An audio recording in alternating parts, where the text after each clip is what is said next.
बिस्मिल्लाहिर्रहमानिर्रहीम अस्सलाम वालेकुम दोस्तों, मैं गुलजान बलोच। आप देख रहे हैं मेरा यूट्यूब चैनल। दोस्तों, आज की इस वीडियो में बात करेंगे ट्यूबवेल प्रेशर के हवाले से, जो कि सोलर सिस्टम पर अगर वीएफडी लगी हुई हो तो उसमें सेटिंग का बहुत बड़ा अहम किरदार होता है आपकी ट्यूबवेल की कारकर्दगी पर। तो उस पर बात करेंगे, और भी सेटिंग के अलावा भी चीज़ें हैं वो भी आपके सामने रखने हैं। उससे पहले आपसे छोटी सी दरख्वास्त होगी, हमेशा की तरह अगर चैनल पर नए हैं तो चैनल को लाजमी सब्सक्राइब करें, हमारी सपोर्ट करें, और अगर हमारी वीडियोस आपको अच्छी लग रही हैं तो वीडियो को लाइक भी करें। तो बढ़ते हैं यहाँ पे अपने वीडियो की तरफ। यहाँ पे आपको सबसे पहले इंपॉर्टेंट चीज़ बताता चलूँ, जो कि आपकी प्लेटें जो है ना आपकी आउटपुट पावर के मुताबिक होनी चाहिए। जैसा कि आपका जितनी भी बड़ी मोटर है या छोटी मोटर है तो आपकी प्लेटें उसके मुताबिक होनी चाहिए। अगर प्लेटें आपके पास कम है तो आपका ट्यूबवेल का प्रेशर बेहतर नहीं हो सकेगा। हाँ, अलबत्ता यहाँ पे अगर पावर आपके पास कम है, थोड़े ज़्यादा है, तो सेटिंग का मसला दोनों की सूरतों में हो सकता है। लेकिन असल चीज़ ये है यहाँ पे कि आपकी पावर ज़रूर पूरी होनी चाहिए। अगर आपकी पावर पूरी नहीं है, यानी कि प्लेटों की सूरत में आपके पास एनर्जी कम है और आउटपुट रिक्वायरमेंट आपकी ज़्यादा है, तो फिर आप अगर सेटिंग की तो वो बेहतर नहीं होगा। आप सेटिंग को किसी हद तक तो सेट कर सकते हैं, लेकिन आपकी जो पावर की कमी है वो आप सेटिंग के थ्रू से हरगिज़ पूरी नहीं कर सकते। फिर आपका ट्यूबवेल का प्रेशर लो ही रहेगा। तो इस वजह से अगर 11 किलोवाट का आपका मोटर है तो उसके ऊपर कम से कम 14 किलोवाट 15 किलोवाट सिस्टम आपने इंस्टॉल करनी है, अगर आपको बेहतर रिजल्ट लेना है। तो अगर 11 किलोवाट नाप तोल के आप इंस्टॉल कर रहे हैं, वो पीक टाइम में तो आपको परफॉर्मेंस देगी, लेकिन सुबह और शाम उसका जो रिज़ल्ट है वो लो रहेगी। 15 हार्स पावर की मोटर होगी, 11 किलोवाट की मोटर पे 28 से 30 प्लेटें काफ़ी होती हैं। उसमें फिर पावर का इश्यू नहीं होना, उसमें फिर आपको सेटिंग चेक करना है और अपना सिस्टम चेक करना है, ठीक है। जो आपका मोटर है और उसके साथ आपकी रूटर यानी कि वो पंखा लगा हुआ है, तो वो चीज़ मैटर करता है। यहाँ पे मोटर 2-3 टाइप्स की होते हैं। यहाँ पे समरसेबल मोटर हैं, मोनोब्लॉक मोटर हैं, बेल्ट वाली मोटर हैं और टरबाइन होते हैं। तो ये 3-4 किस्में होती हैं। तो यहाँ पे आपने ये देखना है। सबसे पहले बात करते हैं, अगर आपके पास समरसेबल सिस्टम लगा हुआ है तो यहाँ पे आपने प्लेटें सारी सिस्टम आपने पूरी लगाई हुई है, फिर भी आपका ट्यूबवेल का प्रेशर कम है, तो फिर आपने अपने जो पंखा, जिसको पंप कहते हैं आमतौर पर, आपने देखना है कि मोटर के मुताबिक है या मोटर से बड़ा है या मोटर से छोटा है। तो मिसाल के तौर पर मैं आपको समझा सकता हूँ कि यहाँ पे 15 एचपी और 11 किलोवाट की बात हो रही है। तो अगर आपके पास गहराई ज़्यादा है, आपने लाइन जो है ना 3 इंच का, 2.5 इंच का, 2 इंच का डाला हुआ है, या आपके पास गहराई कम है, आपने लाइन 4 इंच का, 5 इंच का डाला हुआ है, तो ये सब चीज़ें मैटर करते हैं। और उसके हिसाब से पंप जो है ना वो आपका कम या ज़्यादा हो सकता है। मिसाल के तौर पर यहाँ पे 15 हार्स पावर का मोटर आपने लगाया हुआ है और उसके साथ आपने 250 फुट से डिलीवरी लेनी है, ठीक है।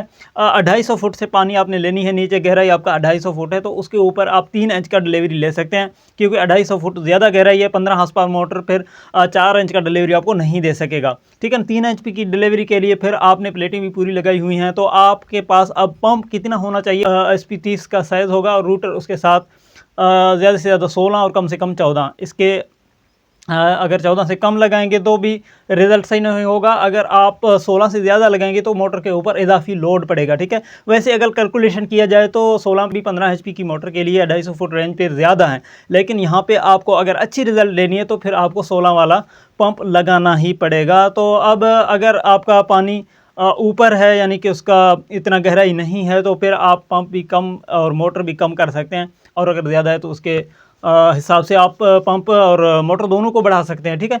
इसके अलावा आपके मोनोब्लॉक सिस्टम है। मोनोब्लॉक पर ज़्यादातर हमारी तजर्बा नहीं है, क्योंकि हमारे कराची का इलाका यहाँ पे ज़्यादातर ये जो सिस्टम यहाँ पे लगते हैं समरसेबल, मेरा अपना समरसेबल सिस्टम है, तो इस हवाले से फिर मोनोब्लॉक सिस्टम पर हम कुछ नहीं कह सकते। लेकिन 15 एचपी का अगर मोनोब्लॉक आपके पास हो तो आप सबको पता है कि फिर आपको पंप कितने का लगानी चाहिए। तो वो ज़्यादातर तैयारशुदा मिलते हैं, पंप भी उसके साथ होती है। तो बाज़ दफ़ा उसमें कुछ एडजस्टमेंट की वजह से जो है ना प्रॉब्लम्स आती हैं, तो वो आपने लाजमी ठीक करने हैं। ये आपकी सिस्टम की बात हो रही है, यानी कि प्लेटों और इनपुट आउटपुट पावर की कैपेसिटी अगर आपने बराबर रखी हुई है, तो फिर उसके बाद आता है आपका सिस्टम के हवाले से ये चंद चीज़ें मैंने आपको बता दी हैं। अगर आपने समरसेबल सिस्टम लगाया हुआ है और गहराई के हिसाब से आपने पंप और मोटर रखी हुई है, प्लेटें भी हैं, तो आपका रिज़ल्ट अच्छी होगी।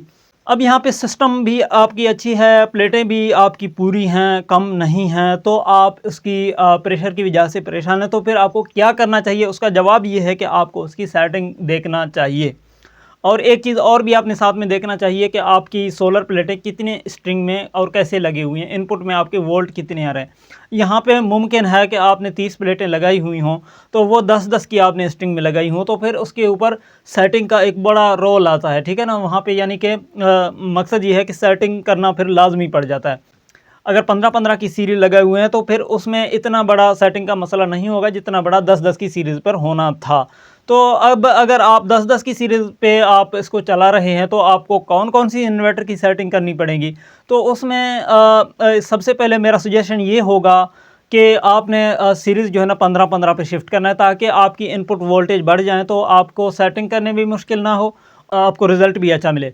तो अगर आप 15-15 पर नहीं शिफ्ट कर सकते, 10-10 ही की सेटिंग आपने करनी है, तो फिर उसमें 2 सेटिंग आपने चेंज करने हैं। एक PB04 की सेटिंग आपने 70 पे रखना है, यहाँ पे नोट करें PB04 की सेटिंग आपने 70 पे रखना है, और इसके अलावा आपने PE10 की सेटिंग 115 पे रखना है। ये 2 सेटिंग अगर आप चेंज करेंगे ना तो उसके बाद आपका इन्वर्टर की कारकर्दगी सही होगी, बशर्ते कि आपकी आउटपुट जो मोटर के पैरामीटर हैं जो कि P2 के अंदर होते हैं वो आपकी ठीक हों। उसमें से क्या क्या लाजमी तौर पर, यानी कि उसमें से कौन सी सेटिंग लाजमी तौर पर आपको ठीक करनी है P2 के अंदर। P2 के अंदर आपने P202 की सेटिंग जो मोटर की हार्ड सेट होते हैं वहाँ पे 50 लाजमी होनी चाहिए, और उसके अलावा P204 की सेटिंग जो मोटर के वोल्टेज सेट होते हैं 380, वहाँ पे आपकी 380 लाजमी होनी चाहिए। और इसके अलावा बाकी जो इसकी पैरामीटर हैं मोटर के हवाले से, यानी RPM वगैरह, एम्पियर, किलोवाट, वो भी मैं आपको समझा दूं। तो यहाँ पे P201 में आपकी मोटर के किलोवाट सेट होंगे जो कि आपने मोटर के मुताबिक रखने हैं, और P203 में मोटर के RPM सेट होंगे जो कि आपने मोटर के मुताबिक डालने हैं। और इसके अलावा P205 की सेटिंग में आपके मोटर के एम्पेयर आपको मिलेंगे, वहाँ पे आपने मोटर के एम्पेयर के मुताबिक सेटिंग करनी है। तो ये तो मोटर पैरामीटर हो गई P2 के अंदर। बाकी जो बेसिक सेटिंग मैंने आपको समझाई है PB के हवाले से, PB04 आपने 10 प्लेटों की अगर आपके पास स्ट्रिंग है तो वहाँ पे आपने PB04 की सेटिंग 70, और PE10 जो मास्टर सेटिंग में है, पासवर्ड लगाने के बाद आप जा पहुँचेंगे वहाँ उसकी सेटिंग में, नहीं तो आपकी रसाई नहीं होगी, तो वो आपने 115 रखनी है। ये चीज़ें आपने नोट करनी है। अगर आपको किसी भी सेटिंग में मुश्किल हो ना तो उसके हवाले से अलग से आप यूट्यूब पर सर्च कर सकते हैं, जैसा कि मैं यहाँ पे PB04 के हवाले से बता रहा हूँ। यहाँ पे तो आपके सामने VFD मैं आज नहीं ला रहा, क्योंकि बेसिकली हम जो पहले हमारे वीडियोस हैं तो VFD सामने रख के हम वीडियोस बनाते थे। आज मैंने ये वीडियो जो रिकॉर्ड की है तो ये वैसे ही मैंने आपकी इन्फॉर्मेशन के लिए रिकॉर्ड की, तो VFD आपके सामने नहीं है। तो आपको अगर कोई भी किसी भी दोस्त को दिक्कत पेश आए, यानी कि कोई भी मुश्किल हो, यानी कि वो PB04 की सेटिंग तक रसाई ना कर पा रहा हो, और PE10 की सेटिंग खोल ना पा रहा हो, P2 की सेटिंग खोल ना पा रहा हो अपने इन्वर्टर पर, तो उसके लिए मैं यही रेकमेंड करूँगा कि वो आपने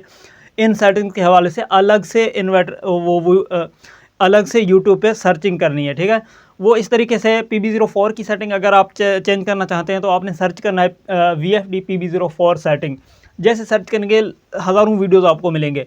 और अगर आप P2 की सेटिंग चेंज करना चाहते हैं तो आपने सर्च करना है कि VFD P2 सेटिंग, और इसके अलावा PE की सेटिंग अगर आप सर्च करेंगे तो वो भी आपके सामने आ जाएगी। अगर यहाँ पे आपकी सीरीज़ 15-15 पर बनाई हुई है तो उसकी सेटिंग आप किस तरह करेंगे वो भी मैं आपको बताता चलूँ। ये कुछ मिसालें हो सकती हैं, यानी कि मुमकिन है कि आपका 12-12 का सीरीज़ हो, 13-13 का सीरीज़ हो, 16-16 का सीरीज़ हो, लेकिन यहाँ पे मैं सिर्फ मिसाल दे सकता हूँ। यानी 15-15 की अगर आपके पास सीरीज़ है तो उसमें PE की सेटिंग में भी जाने की ज़रूरत नहीं है, और उसमें सिर्फ आप PB04 और PB07 की सेटिंग करेंगे, और इसके अलावा PB5 की सेटिंग करेंगे जो कि डिक्रीज लिमिट होती है। वो PB05 की सेटिंग आप सॉरी मैं बताना भूल गया, PB05 की सेटिंग आप 10-10 की स्ट्रिंग पर भी करेंगे। उसका वजह यह है कि अगर वहाँ पे 00 PB05 की सेटिंग के अंदर होगा तो आपको अंडर वोल्टेज का फॉल्ट आएगा, यानी कि UU का, तो उसको आपने 30 या 50 पे सेट कर देना है। और इसके अलावा 15 की स्ट्रिंग की बात हो रही है तो 15 की स्ट्रिंग पर आप PB04 जो कि मैंने 10 की स्ट्रिंग पर आपको 70 बताया था, तो अब 15 की स्ट्रिंग पर आप उसको 100 रखेंगे, ठीक है ना, पूरा 100 रखेंगे। उसका वजह यह है कि ये वोल्टेज के साथ अप डाउन होता है, ठीक है ना। इनपुट वोल्टेज जितने आपके ज़्यादा होंगे तो वो आपको ज़्यादा करना पड़ेगा। PB04 की सेटिंग मैक्सिमम आप 110 तक ले सकते हैं, और मैक्सिमम आप VFD पर 750 से 800 वोल्ट डाल सकते हैं। इससे ज़्यादा आप VFD पर वोल्टेज भी नहीं डाल सकते। इसका वजह यह है कि इसकी कैपेसिटी जो कैपेसिटर में रखे हुए हैं ना, तो वो 800 DC वोल्ट तक है। इससे ज़्यादा होगा तो आपका VFD जल सकता है, ठीक है। ये चीज़, इस चीज़ का सख्ती से ख्याल रखें, ठीक है। तो यहाँ पे PB04 की सेटिंग भी अगर 700 से प्लस वोल्ट आ रहे हैं तो 100 से प्लस रखें, 700 से नीचे वोल्ट आ रहे हैं तो 100 से नीचे 95, 90, 85 80 75 आखिर 70, जैसा कि मैंने आपको बताया कि 10-10 की अगर स्ट्रिंग होगी तो वो आपने 70 पे रखना है। फिर वहाँ पे 70 रखना भी काफ़ी नहीं है, क्योंकि आपके वोल्टेज 450 460 के करीब हैं, तो वो 70 अगर रखेंगे तो आपको रिजल्ट नहीं मिलेगा। आपने उसको मसनूई तरीके से बूस्ट देना है, जो कि मैंने आपको समझाया कि PE10 में जाके 115 आप कर सकते हैं, ठीक है ना। उसमें होगा ये कि पहले जब आपकी 450 वोल्ट आपके सामने आ रहे हैं तो आपका वोल्ट जो है ना PE10 की 15% बूस्ट देने से वहाँ पे आपकी वोल्ट 500 या 490 के करीब पहुँच जाएंगे। तो उसमें ईजिली आप अगर PB04 को 70 रखेंगे तो आपकी इन्वर्टर की कारकर्दगी बेहतर होगी। तो ये जो चंद चीज़ें मैंने आपके सामने रखे हैं ट्यूबवेल प्रेशर के हवाले से, ये लाजमी होती हैं। खुलासा ये है कि सबसे पहले आपकी जो आउटपुट पावर रिक्वायरमेंट है किलोवाट के हिसाब से, तो आपने इजाफी किलोवाट रखने हैं ताकि सुबह शाम और ख़राब मौसम में भी आपको परेशानी ना हो। उसके बाद आपकी मोटर और आपकी जो रूटर है यानी कि पानी उठाने वाला निज़ाम यानी सिस्टम, वो आपकी ठीक होनी चाहिए। अगर उसमें कोई ख़राबी होगी, कमी होगी, तो भी आपकी ट्यूबवेल प्रेशर सही नहीं हो सकेगा, ठीक है। यहाँ पे बाकी आखिरी इन्वर्टर की जो सेटिंग मैंने आपको समझाई है तो वो आपकी जहन में आई होगी। ये चंद चीज़ें थी ट्यूबवेल प्रेशर के हवाले से। अपना बहुत सारा ख्याल रखें, इजाज़त दीजिएगा, अल्लाह हाफ़िज़।